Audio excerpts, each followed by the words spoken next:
nosotros mismos somos los primeros vendedores y somos la portada, somos el titular de nuestra empresa, de nuestros servicios, de nuestra actividad comercial, en definitiva, del producto que vendemos.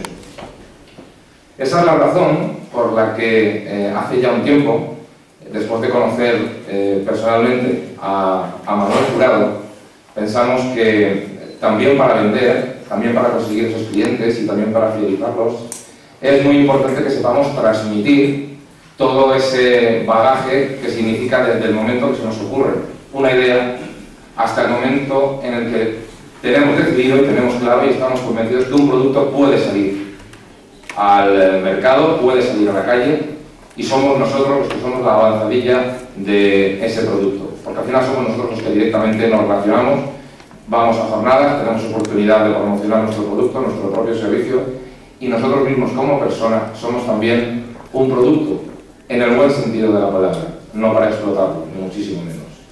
Para eso le doy la bienvenida a la Cámara, una vez más, a Manuel Jurado, que además tiene una peculiaridad, bueno, tiene muchas peculiaridades. Manuel Jurado es un empresario como la copa de un pino y una trayectoria empresarial fantástica. Es un actor fenomenal y es una persona que además no solamente habla, y la razón por la que hoy estamos aquí y no en el teatro principal es porque tiene interés empresarial, lo que podemos hacer hoy, interés, ya decía, profesional, interés comercial. Con todos ustedes, Manuel Jurado.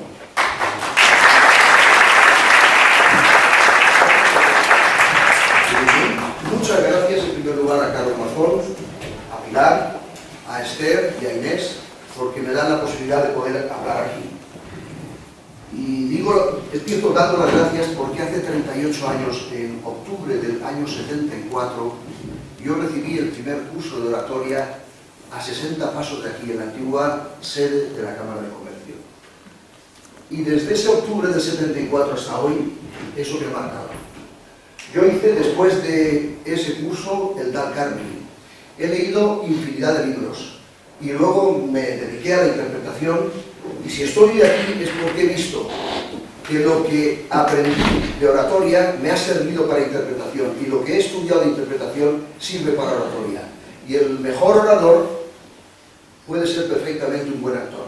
Lo que intento es dar a conocer esto que yo he experimentado, porque aquello que no se da se pierde. Vamos a hablar de telegenia y media training, pero al final, porque no podemos pretender que ustedes se puedan poner delante de una cámara y lo hagan bien como lo hacía don Pedro Romero cuando nos daba las noticias en la tele. De un día a otro no se puede hacer eso. Es necesario empezar desde el inicio. Entonces, el nacimiento de la oratoria fue en Sicilia, aunque parezca mentira, en el año V a.C., hace 2500 años. Entonces consiguieron derrocar al tirano que había allí, que se llamaba Trasíbulo, y los sicilianos, para poder recuperar los bienes que les habían incautado, podían ir a un juicio oral presidido por 3 o 4 jueces y mediante expresión oral explicar que la finca que había allí le pertenecía a él porque su abuelo, porque su padre, y poder recuperar los bienes incautados. Como resulta que los sicilianos hace 2500 años tenían problemas para hablar en público, como me puede ocurrir a mí a veces, solicitaron a un filósofo que se llamaba Coras y a su discípulo Tisías que les ayudara. Y estos dos filósofos lo que hicieron es crear el primer manual de oratoria para organización y defensa de los ciudadanos. Y gracias a ese manual la gente pudo defenderse y ir a los niños. Hace 2500 años. Creedme que no hemos adelantado mucho desde aquel manual. Este manual viajó a Grecia, a Atenas. Y 150 años después nació Aristóteles, después Platón, después Cicerón, después Demóstenes. Y el último gran maestro de la oratoria clásica ha sido Marco Fabio Quintiliano, el español, el maestro español de la oratoria más importante de todos. Nació en Calahorra en el año 35 y murió en el 95. Y a los 25 años, Marco Fabio Quintiliano era abogado y preceptor de los hijos de César. Eso parecería hoy increíble, ¿no? Cuando se jubiló, se vino a Calahorra y publicó 12 libros que se llama Institutio Oratoria, que es una maravilla. Y Quintiliano, entre las cosas que decía, para aprender a hablar en público es necesario hablar con público. Por tanto, yo ojalá pudiera en 2 horas poder enseñar a hablar a alguien en público. Se necesitan 15, 20, 60 horas practicar. Bueno, la oratoria clásica de estos caballeros, de los clásicos, por supuesto es fundamental, es la base de la oratoria que estamos viendo hoy cuando ponemos la televisión. Cuando chupamos la televisión es la oratoria de Sócrates contable, pero la de Aristóteles, la de Demóstenes, es la misma, no hemos avanzado tanto. Se caracteriza por gestos ampulosos, voces estertóreas, juegos de palabras, pero ¿qué ocurre? Que eso ya no nos sirve. Las audiencias como ustedes de hoy están hiperinformados, ustedes lo saben todo. Se levantan por la mañana, conectan la televisión y han visto que han nacionalizado Repsol, que ha subido el tipo de interés de no sé cuánto, que el oro ha bajado, que el otro tal. Es decir, ustedes están hiperinformados, conocen todo, hay un tsunami de información, de tal manera que cuando un orador viene y se presenta delante de ustedes, ¿qué les va a contar que no sepan? Quiere decir que la oratoria clásica, la de los maestros clásicos, es fundamental y sirve, pero tenemos que dar un paso más para estos nuevos tiempos. ¿Qué ocurre con la información? Mirad, desde 1999 hasta el 2002 se ha creado más información que en todo el resto de la humanidad anterior, en solo 4 años, con un incremento de un 30% cada año. De esto hace 10 años. Imaginar la barbaridad de información que tenemos. Ya hay una nueva palabra para decirnos cuál es la situación hoy. Se llama infoxicación. Información intoxicada. Cuidado, yo no os voy a criticar en absoluto porque yo estoy encantado de que haya toda esa información gratis, libre y tan estupenda como tenemos. Pero sí que es un problema tener tanta información. ¿Qué nos ocurre? Que al venir esa información de diferentes sitios, vía internet, vía emails, vía prensa digital, vía prensa de papel, la radio, hacemos la multitarea.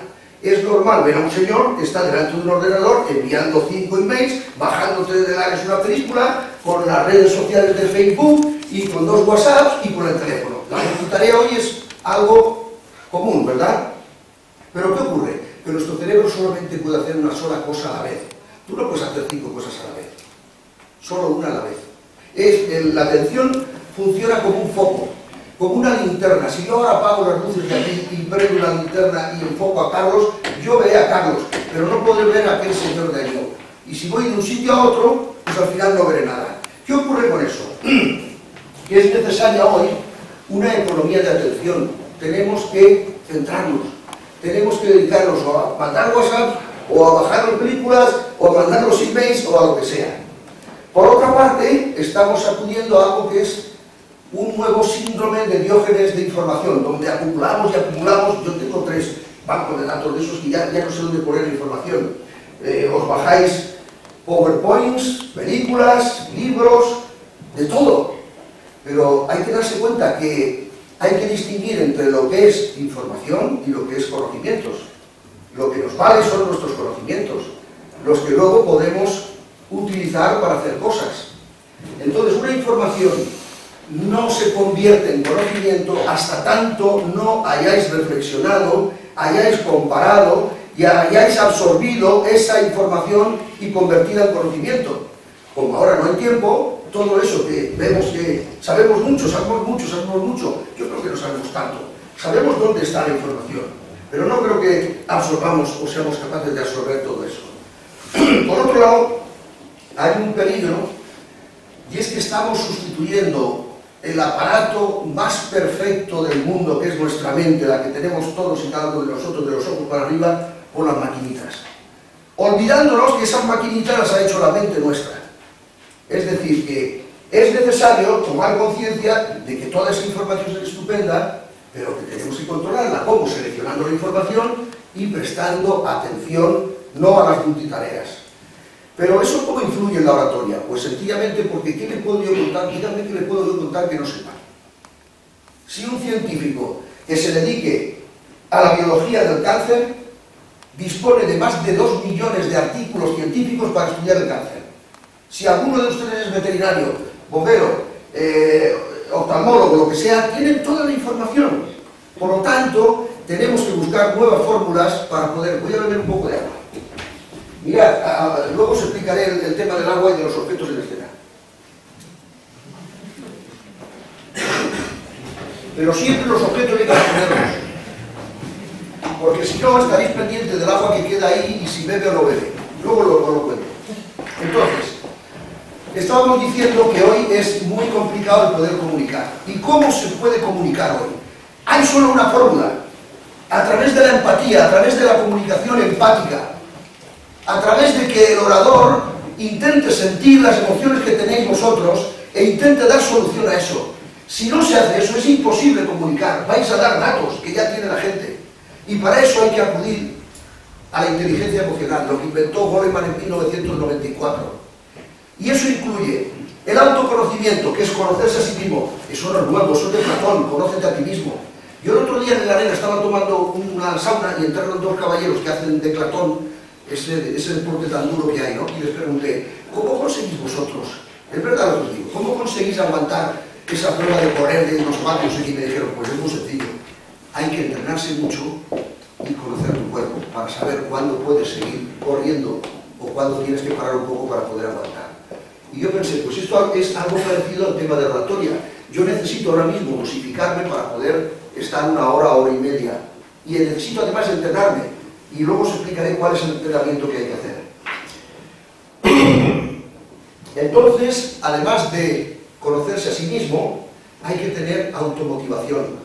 La automotivación es ese motor que hace que, por ejemplo, yo estoy aquí en vez de preparar la peregrinación de mañana.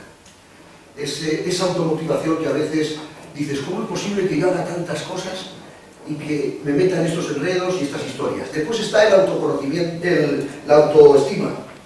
La autoestima es amarse a uno mismo. Difícilmente tú puedes amar a nadie si no te amas a ti. La autoestima es permitirte tener fallos, cometer errores, ser más permisivo, que no somos perfectos nadie. Y sobre todo dentro de la inteligencia emocional de Goleman está la empatía, que es precisamente la capacidad para poder reconocer y sentir las emociones de las otras personas y poder dar solución a esas emociones. Pero atención, sin involucrarse totalmente.